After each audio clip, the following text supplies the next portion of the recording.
Let's head to Columbus, where Ohio State. Now, we knew they were going to have some big visitors on campus, but we didn't know how big this weekend would be. Let's bring in Steve Wiltfong. We're going to talk Ohio State big visit weekend recap. And we'll start with the big dog himself, offensive tackle David Sanders, the #1 offensive tackle in America. Steve, he made his first visit to Ohio State back in April, but he showed up this weekend on another unofficial. What does that mean for Ohio State's chances? Josh, this was actually his third time on campus. He also made it last year. And I think Ohio State is becoming one of the front runners in this recruitment.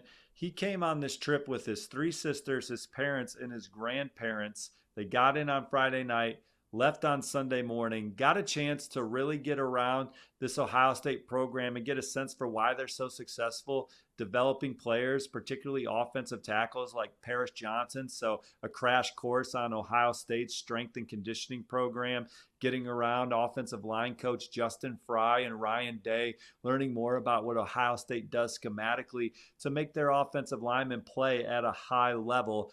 And I think that he is a personality fit with Ohio State's locker room. It's a short flight up from Charlotte. You know, all the other programs that he's looking at are a short drive away from where he lives in ACC, SEC country. But Ohio State, they're going to get the last official visit as well, the weekend of June 21st. South Carolina got their official recently for the spring game. He's visited all his top schools this spring. That also includes Alabama, Georgia, Clemson, and Tennessee. Ohio State and Tennessee got 2 visits. I think on his last Tennessee visit, he got to shadow a player and see a day in the life of a Tennessee student. So he's really looking closely at those programs, and we'll see what happens on these official visits. I expect Georgia and Kirby Smart and them to continue ratcheting it up. There was a time where I liked where they stood. Certainly Clemson's the childhood favorite here, but Ohio State and Tennessee have momentum in this recruitment, so it'll be exciting to see what happens after these official visits. And Josh, Ohio State, they're trying to sign an elite offensive line class. They have the #1 haul in the country overall. One of the jewels of that class is Carter Lowe, an in-state offensive tackle. I think Ohio State also leads for 4-star offensive lineman Javon McFadden, so I may be predicting that one soon. And then Andrew Stargell from Chad Simmons' neck of the woods, Roswell, Georgia. He's going to visit at the end of the week this week, and Ohio State's certainly in the top 3 there, if not already in pole position before he gets on campus. Trey McNutt, though, the safety, 5-star safety from in-state, was on campus over the weekend. And I'd say back in January, I was already penciling Trey McNutt into this Ohio State Buckeye class. But, you know, they've been filling up. We know they got Fahim Delaney also on the board. But Trey McNutt shows up this weekend for another unofficial visit. How do you see this Ohio State DB class in regards to Trey McNutt playing out? Well, I think they're one of 4 front runners. You got Oregon, you got Texas A&M, you got USC, and you got Ohio State. That's half of his top 8, but I think that's the top 8. And he enjoyed getting back to Ohio State and being around new safeties coach Matt Guerrieri.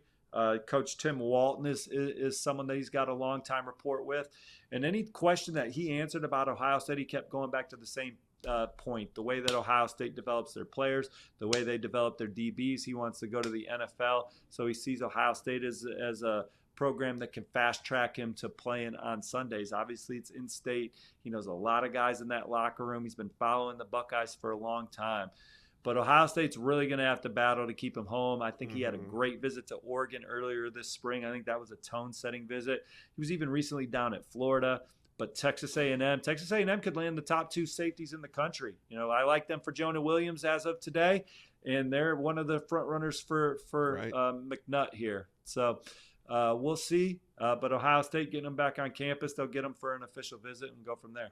Couple pair of teammates from the South showed up. Edge Zion Grady and defensive lineman Malik Autry. Autry's committed to Auburn. Zion Grady was formerly committed to Alabama, decommitted in the wake of the Nick Saban retirement. Now, when you hear about Zion Grady and Malik Autry, well, Malik committed to Auburn, but they're entertaining the schools in the South. I mean, for Zion Grady, it's Georgia, it's Florida State, it's Miami. Autry's committed to Auburn. What do you think of this visit? Does Ohio State have a shot to pull them? Well, Zion Grady, they do. My RPM's on Miami, and I like the Hurricanes, as I talked to you this morning. But Grady had a great visit to Ohio State. It was his first time on campus. Really enjoyed getting around Coach Johnson and Coach Clark, liked the presentation that they gave and the knowledge. But the biggest takeaway for him was that Chase Young was back on campus. Michael Hall was around, and those guys told him, you got to play for Coach Johnson. It was the best decision they ever made. He pushes you to be a great player, but even a better man, and how Coach Johnson has impacted their lives and how their games evolved under Coach Johnson. It was a hell of a weekend to bring in a couple of these defensive linemen to spend time with guys that have heard their names called early in the NFL draft. With Autry, I think when said and done, be it tough to pull him away from Auburn. Had a good visit to Ohio State, of course. We'll see if he gets back for an official visit. He's made some rounds, been to places like Texas. But Zion Grady, I could see Ohio State really giving Miami hell on the trail in that one. And he also likes Tennessee and Auburn too. Ohio State fans, let me know. How do we feel about this list? Let me know, comment section below.